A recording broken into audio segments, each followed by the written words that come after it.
Remember, we got a Jane's Addiction, Nothing Shocking last year. Well, here's your chance to get it again. 1988, First U.S. Press, Fire and Rooster. Beautiful copy. Good copy of this, too. Carrollton Pressing, and some Whitesnake from 87, and the Pinups from 82. Synth pop, kind of power pop. Not hard like the Runaways, but they did their own thing, put out 3 records, and disappeared. Pseudo Echo from 87. We got a lot of old new wave and synth pop, including Bronski Beat. It's crazy to think that out of 3 of them, there's only 1 guy left. Devo, this is an interesting promo from 83, very early on. And Marillion, some good prog from the mid-80s, and these are minty, and of course all analog. And you never see this one, of course, especially not in this mint condition, but it's the Breakfast Club. And we just pulled in some really good Japanese press jazz from the 80s, including Akira Mori, some good stuff on here, Ray Bryant, and all of these, of course, have the obies and the inners. We got a Blue Note here, McCoy Tyner's on here, Open Sesame, and Thelonious Monk, some really good mono stuff. And McCoy Tyner again plays Ellington. This is mint. It doesn't even look or feel like it was even handled. Duke Jordan, too. This is pretty nice. Les Liaisons Dangereuses, which is, of course, the title of an 18th century epistolatory novel. Pierre Chodelos de Laclos, who was kind of like a Marquis de Sade, very decadent, kind of almost like a Bret Easton Ellis, really no love, only manipulation and deceit. And here, the whole theme of that is in this record, is very much recommended. I call it jazz noir. You can feel that 50s upper class with their cars in the neon streets, the Furs, Femme Fatales, the whole works.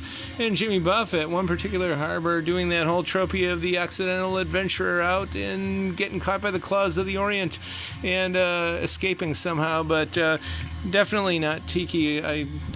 Everybody hates when people confuse that, but certainly this would fit in the Warehouse in Marina del Rey, one of the top tiki bars in the world, but because it's so heavy on that whole nautical explorer stuff that was so heavy in the late 70s and early 80s, this is definitely of that period.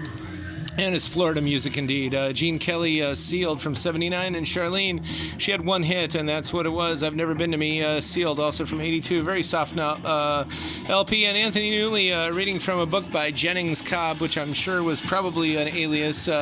Poetry and sound effects for listening to. Gentle Giant, Acquiring the Taste. This is Sealed, and beautiful stuff. Mondo Hollywood, UK press from 2012. And Mae West doing her garage rock stuff way out west. Looks and feels brand new, but it's from 66. And again, a lot of this stuff is amazingly mint. This Sade from 85 is just such a beautiful copy. She definitely bridged the mid to the late 80s there. In the middle, Dire Straits from 82. Mint copy of this. And when you get these mint, they're just unbelievable. Got a whole bunch of stuff from Bruce Springsteen here back in. And the Slovenian National Home. Hey, Maple Heights Button Box Club. They're got some local color here, and I know there's a Johnny Pecan tune on this, and it's a Maple production, which was their own little label here from 79 and from 81. A Toast to Slovenia, and I know they put one other 7-inch out, and then you get that, and you got the whole collection of everything they did. This is an early press here. It's got a bunch of hype stickers. Hey, this is the E cover variant. Pet Zeppelin's In Through the Outdoor, my favorite of their records. And a nice player copy, totally analog, of Pink Floyd from 73. Tramp remix. This is actually on red vinyl, which is really cool. Electro hop. Battle Creek Breakdown by the Battle Creek Boys. These guys put it out themselves. And that is really the only thing they did, but they're going for the country rock thing. It's pretty scarce. And speaking of scarce, it's this Atlantic Drone. This is definitely, if you know Sonic's Bloodbad, we've got their stuff. We hype it. It's really excellent ambient electronica stuff that just came out. Well, he did this too about, 15 years ago. It's really experimental space rock. And we got some more stuff with the hype sticker and Killing Joke. You never see this kind of stuff around. And this one is really, really exciting. Industrial bluegrass, or you might call it conceptual psych noise. But Darcy Megan Stanger is on here. If you know her, Dame Darcy, we just loved her. This is Carolina, and if you know the thing, it's all like nobody puts their name on it. including Darcy, but we know Darcy's on here. And they changed the name of the band every album. And this one they call it Carolina Rainbow Scrambled Egg Taken for a Wife. It came out in '94. They put this really old thing on here and did all this crazy artwork, and there's stuff tipped in here and taped on. And so if you're into that experimental weird stuff, or Dame Darcy, there you go.